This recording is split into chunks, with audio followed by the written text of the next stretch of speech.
Picturez un instant, une femme qui a partagé l'existence de deux chefs d'État africains, qui a vu l'histoire se modeler dans le brasier des combats pour la liberté, et qui, à l'abri des regards, a partagé les instants les plus personnels d'un homme devenu une icône. Et si je vous confiais que cette femme, Graça Machel, n'a pas seulement observé l'histoire, mais en a été une figure centrale? Attachez-vous, car aujourd'hui, nous plongeons dans une vie exceptionnelle, où l'amour défie le temps, où la puissance rencontre l'humanité, et où un silence de plusieurs décennies s'efface pour révéler des vérités qui transforment notre perception des légendes. N'oubliez pas de cliquer sur l'icône rouge et blanche pour vous abonner, de liker pour soutenir, et de laisser un commentaire avec le nom de la célébrité dont la vie vous intrigue pour notre prochaine vidéo. Votre idée pourrait bien inspirer notre prochain récit. Prêt à découvrir l'histoire cachée derrière Nelson Mandela? Allons-y. Ce jour-là, lorsque Nelson Mandela posa le pied sur la terre mozambicaine pour la première fois, Graça Machel se jura intérieurement d'être présente. Des années plus tard, à 79 ans, elle permit enfin au monde de découvrir son témoignage, non comme la veuve d'une icône mondiale, mais comme la femme qui se tenait à ses côtés, discernait ses fragilités et comprenait l'homme derrière le mythe. Pendant longtemps, elle resta dans l'ombre, regardant le monde honorer de loin cette figure légendaire. Mais aujourd'hui, grâce à elle, ce silence se dissout, dévoilant un mariage qui déconcerta beaucoup, surmonta les critiques et valida des vérités longtemps murmurées mais jamais confirmées. Lorsque deux colosses se rencontrèrent, l'entrevue entre Nelson Mandela et Graça Machel ne semblait pas vouée à devenir une histoire d'amour. Au cœur des années 1990, tous deux étaient déjà des vétérans des luttes historiques. Mandela avait terminé son unique mandat en tant que premier président noir d'Afrique du Sud. Adulé à l'échelle planétaire, il incarnait la résilience après 27 années derrière les barreaux. Graça Machel, quant à elle, était une dirigeante remarquable à part entière. Née Graça Simbine en 1945 dans un Mozambique rural, elle grandit orpheline, son père ayant disparu quelques semaines avant sa naissance. Elle se fraya un chemin à travers des écoles missionnaires, obtint une bourse pour étudier à Lisbonne, puis revint dans son pays pour rejoindre la lutte pour l'indépendance avec le Frélimo. En 1975, à seulement 30 ans, elle devint la première ministre de l'Éducation et de la Culture du Mozambique. Elle était aussi la veuve de Samora Machel, premier président du Mozambique, dont la vie s'acheva tragiquement dans un crash aérien en 1986. Lors de leur première rencontre à une conférence sur la paix et la réconciliation, leur lien fut discret, presque imperceptible. Pas d'éclat romantique, pas de gestes extravagants. C'était plutôt une reconnaissance mutuelle. Tous deux avaient traversé des vies marquées par le sacrifice, l'exil et des pertes profondes. Ils évoquèrent les droits des enfants, les espoirs ténus de l'Afrique australe, l'éducation comme socle de la liberté. Pourtant, sous ces discussions officielles, un courant plus intime se formait. Deux âmes conscientes du prix du leadership, capables de comprendre la douleur de l'autre comme peu le pouvaient.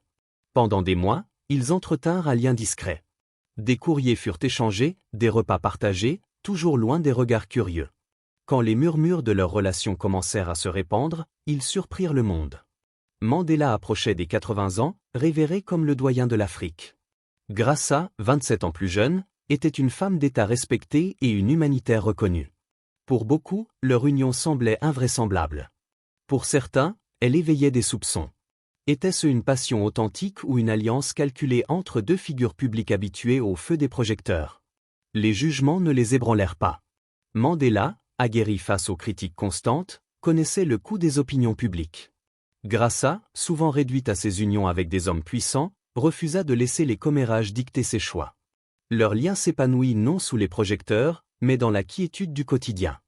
Mandela trouva en Graça une partenaire qui lui offrait stabilité, sagesse et tendresse dans le soir de sa vie. Elle découvrit en lui un homme qui, malgré sa renommée mondiale, la traitait comme son égal. Le 18 juillet 1998, jour de ses 80 ans, Mandela lui proposa de l'épouser. Leur mariage fut intime, entouré de familles et d'amis proches. Le monde extérieur s'embrasa de curiosité médiatique, mais leur relation était déjà ancrée. Ce que les objectifs ne capturèrent pas, c'était la simplicité de leur lien, les éclats de rire provoqués par l'humour taquin de Mandela, la complicité face aux écarts d'âge ou aux spéculations. Comme Graça le confiera plus tard, leur amour ne reposait pas sur des chimères ou une dépendance, mais sur le rare trésor du respect mutuel, à un stade de la vie où chacun appréciait la valeur d'une véritable compagnie. L'homme derrière le mythe. En 1998, quand Graça Machel devint l'épouse de Nelson Mandela, le monde ne le percevait plus comme un homme ordinaire. Il était une figure intouchable, lauréat du Nobel de la paix, architecte d'une Afrique du Sud libre, symbole apaisant pour les nations. Pourtant, Graça découvrit un autre visage. Une fois les discours achevés, les caméras éteintes, les portes closes, Mandela n'était plus le mythe. C'était l'homme qui plaisantait sur ses talents culinaires, laissait ses affaires éparpillées dans la chambre, lisait les nouvelles à voix haute chaque matin, même quand sa vision s'affaiblissait. Il pouvait être têtu, repoussant les prothèses auditives prescrites par les médecins. Il les écartait d'un geste, prétendant s'en passer, et Graça, avec un sourire, le persuadait doucement de les remettre. Ces instants montraient que sa discipline légendaire s'évanouissait parfois dans les détails du quotidien. Il portait les cicatrices de la prison, visibles et invisibles. Graça se souvenait des nuits où le sommeil le fuyait. Les souvenirs de camarades disparus, les flashs de violence, le fardeau des choix d'un leader ressurgissait en silence. Il ne regrettait pas son unique mandat présidentiel, mais s'interrogeait parfois sur sa capacité à réparer les fractures de son pays. C'était un Mandela que peu connaissaient, un homme encore tourmenté par le doute, confronté au prix de ses décisions. Pourtant, son humour juvénile éclairait ses nuits sombres. Graça parlait souvent de son rire authentique, pas celui des apparitions publiques, mais celui, un peu gauche, qu'il réservait à l'intimité. Il lançait des blagues légères, la taquinait, trouvait du plaisir dans les choses ordinaires. Pour le monde, il était de marbre. Pour Graça, il était espiègle, doux, parfois fragile. Leur vie privée n'était pas faite de grandeur ou d'illusions, mais de discussions dans le jardin, de repas partagés, d'une entente sereine. Ils voyageaient souvent ensemble, participant à des conférences côte à côte, mais Graça veillait à préserver son identité propre. « Je n'étais pas seulement son épouse », affirma-t-elle avec fermeté. « J'étais moi-même avant lui, et je le suis resté avec lui. » Quand la santé de Mandela déclina, Graça devint non seulement sa compagne, mais aussi son soutien. Lors de la cérémonie de clôture de la Coupe du Monde 2010 à Johannesburg, des millions la virent guider doucement son bras, stabilisant une silhouette autrefois indomptable. En privé, elle confia que voir sa vigueur s'éteindre fut l'une des épreuves les plus déchirantes de sa vie. « Cet esprit, cette flamme, vous la voyez s'évanouir », dit-elle à une chaîne sud-africaine en 2009. Elle savait que c'était inéluctable, mais la douleur restait intense. Une femme qui s'est imposée seule bien avant que son nom ne soit associé à celui de Nelson Mandela. Graça Machel avait déjà gravé son nom dans l'histoire. Née en 1945 dans un village rural du Mozambique, elle vit le jour dans des circonstances tragiques, son père décédé 17 jours avant sa naissance. Cadette de 6 enfants, elle grandit avec une conscience aiguë des injustices, élevée dans une mission catholique, confrontée aux obstacles imposés aux filles dans l'Afrique coloniale. Dès son jeune âge, elle refusa de se soumettre à ces barrières. Graça obtint une bourse pour étudier à Lisbonne, une chance rare pour une femme noire à l'époque.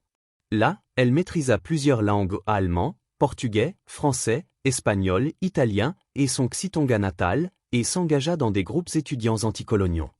Ces années à l'étranger forgèrent sa vision politique.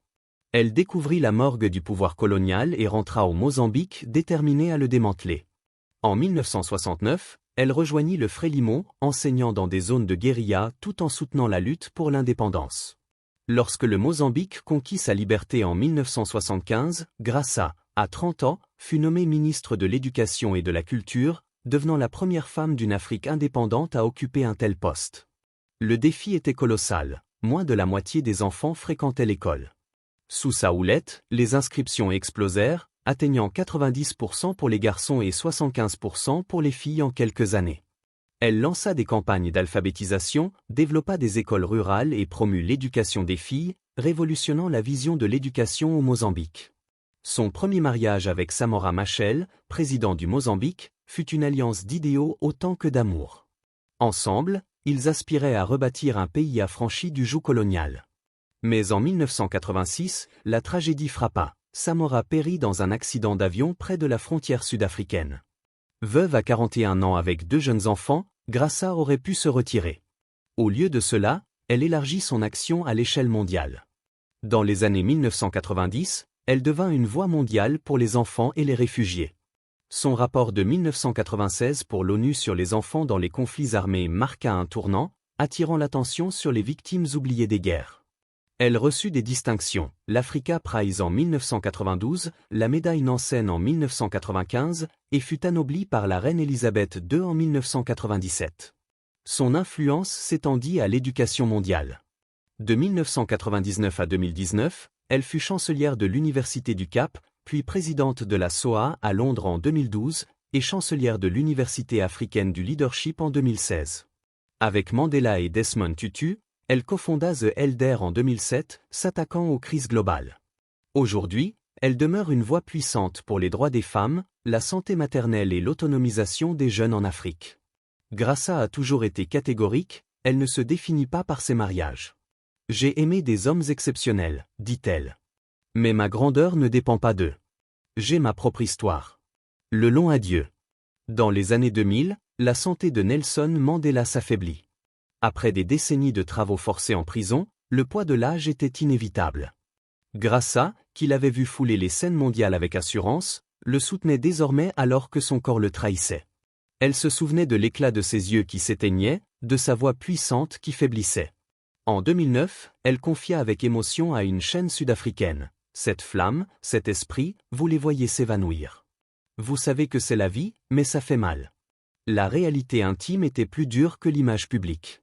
Mandela, symbole de résilience, s'irritait de sa fragilité, refusant l'aide, insistant pour marcher seul, ignorant les conseils médicaux. Graça, patiente mais ferme, veillait sur sa dignité tout en protégeant son bien-être. Pour le monde, il restait le sage souriant. En privé, c'était un époux vieillissant, oubliant parfois des noms, perdant des objets, ayant besoin de réconfort. Lors de la Coupe du Monde 2010, des millions virent Graça soutenir son bras à la cérémonie de clôture, guidant doucement une figure autrefois invincible. Ce n'était pas un geste symbolique, mais un acte d'amour concret. Elle était son pilier, le stabilisant à mesure que ses pas ralentissaient. Puis, le 5 décembre 2013, Mandela s'éteignit à 95 ans, d'une pneumonie, chez lui à Johannesburg. Le monde entra en deuil. Des chefs d'État affluèrent, une cérémonie commémorative réunit des leaders comme rarement. Barack Obama livra un éloge poignant. Mais pour Graça, ce spectacle semblait creux. Elle resta près du cercueil, digne, observant des dirigeants qui connaissaient à peine son mari rivaliser d'éloquence. Pour elle, Mandela n'était pas seulement l'icône de la réconciliation. C'était l'homme qui l'embrassait avant de dormir, plaisantait à table, écrivait des mots affectueux. Son chagrin échappait au théâtre politique. Après les funérailles, elle se retira, cherchant le silence pour faire son deuil et retrouver son équilibre. Elle parla peu de Mandela les premiers mois, laissant le monde pleurer tandis qu'elle affrontait le vide de leur maison. Des années passèrent avant qu'elle ne s'exprime ouvertement. Quand elle le fit, ce ne fut pas pour démanteler l'héritage de Mandela, mais pour le nuancer. Il n'était pas parfait, confia-t-elle dans une interview franche. Il était profondément bon, mais il luttait avec son tempérament, sa culpabilité de père absent, le fardeau d'être toujours meilleur. Ces mots ne le diminuaient pas, ils le rendaient humain. Pour Graça, démystifier Mandela n'était pas une trahison, mais un acte d'amour.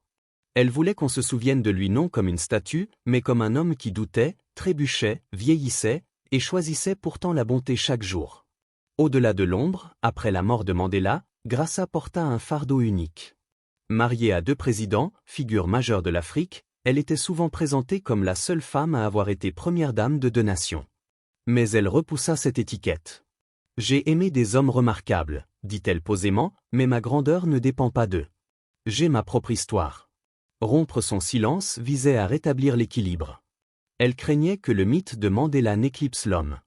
Les statues, rues à son nom, discours le sanctifiaient. Pour Graça, c'était dangereux. Croire que seuls les saints changent le monde décourage les gens ordinaires. Elle voulait restaurer l'humanité de Mandela, ses doutes, ses peurs, ses failles. Ses réflexions devinrent une forme d'activisme. Elle rappela que Mandela pouvait être impatient, qu'il portait la culpabilité de ses enfants, qu'il se demandait s'il avait assez fait. Il n'était jamais pleinement à moi, admit-elle. Il appartenait au peuple. J'ai épousé non seulement lui, mais sa mission. Sa voix portait une sagesse sans amertume, celle d'un amour ancré dans le partenariat. Parallèlement, elle revendiqua sa propre voix. Les médias la réduisaient souvent à son veuvage. Graça répondit en poursuivant son œuvre mondiale. Via le Graça Machel Trust, elle soutint les entrepreneuses africaines, défendit la santé maternelle et infantile, et guida de jeunes activistes. Les femmes ne sont pas que des soutiens, déclara-t-elle à Kigali. Nous façonnons l'histoire. Son activisme s'étendit au climat. Face aux menaces sur les économies africaines, elle plaida pour inclure les jeunes dans les débats, alertant sur le détournement de l'aide de l'éducation vers l'adaptation climatique. Elle parlait non comme la veuve de Mandela, mais comme Graça Machel, la femme d'État qui révolutionna l'éducation mozambicaine, l'humanitaire auteur d'un rapport ONU pionnier, la chancelière qui guida des universités. À la fin de sa soixantaine, elle réfléchit à sa vie auprès de géants tout en restant elle-même. En 2017, élue membre honoraire de la British Academy, elle fut reconnue non comme l'épouse de Mandela, mais comme une voix africaine majeure pour l'éducation et les droits des femmes. Les honneurs ne la détournaient pas de sa mission. Ce qui compte, c'est l'impact sur les femmes et les enfants, affirmait-elle.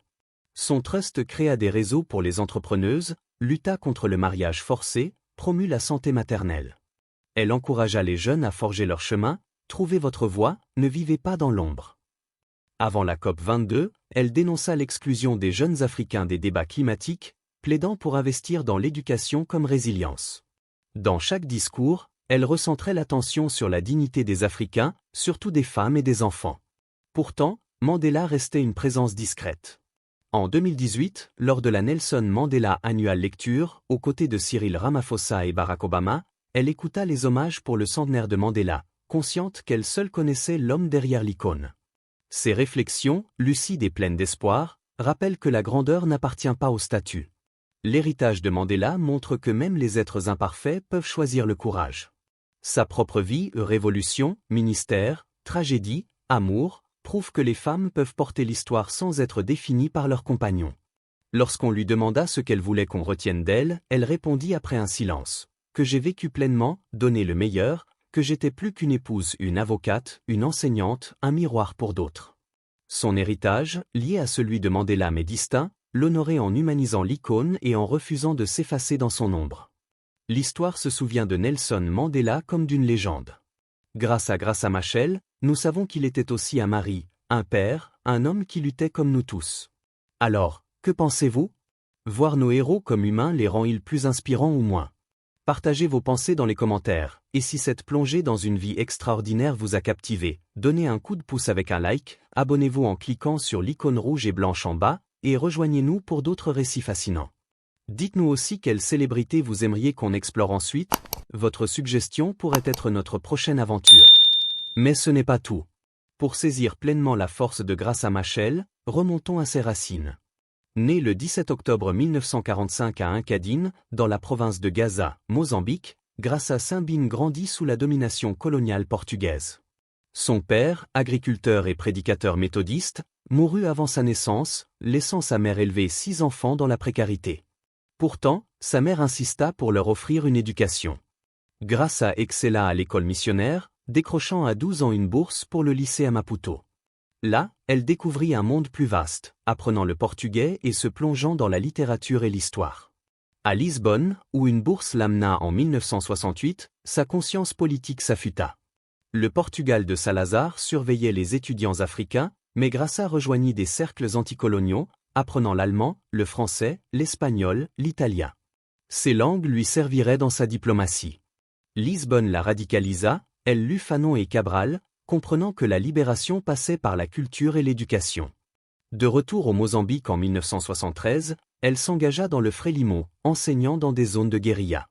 L'indépendance de 1975 la propulsa ministre de l'Éducation à 30 ans. Elle transforma un système où seuls 40% des enfants allaient à l'école, faisant grimper les inscriptions à 93% pour les garçons et 75% pour les filles, construisant des écoles et promouvant l'égalité des genres. Son mariage avec Samora Machel, président du Mozambique, fut une alliance d'idéaux et d'amour. Mariés en 1975, ils eurent 2 enfants. Mais la guerre civile et la mort de Samora en 1986 bouleversèrent sa vie. Veuve, elle persévéra, devenant une voix mondiale pour les enfants avec son rapport ONU de 1996. Elle reçut des honneurs, Africa Prize, médaille Nansen, titre de dame. Chancelière d'université, cofondatrice de The Elder, elle ne cessa jamais d'agir. Avec Mandela, mariée en 1998, elle trouva un partenaire d'égal à égal. Leur vie privée, rire, cuisine, confidence contrastaient avec leur image publique. Après la mort de Mandela en 2013, Graça surmonta les controverses familiales et poursuivit son œuvre. Son trust lutte contre le mariage forcé et promeut l'autonomisation. À 79 ans, elle dénonce l'injustice climatique, plaidant pour les jeunes. En humanisant Mandela, elle nous inspire à croire en notre propre potentiel. Et si nous choisissions, comme elle, de persévérer malgré les doutes? C'est la leçon de sa vie.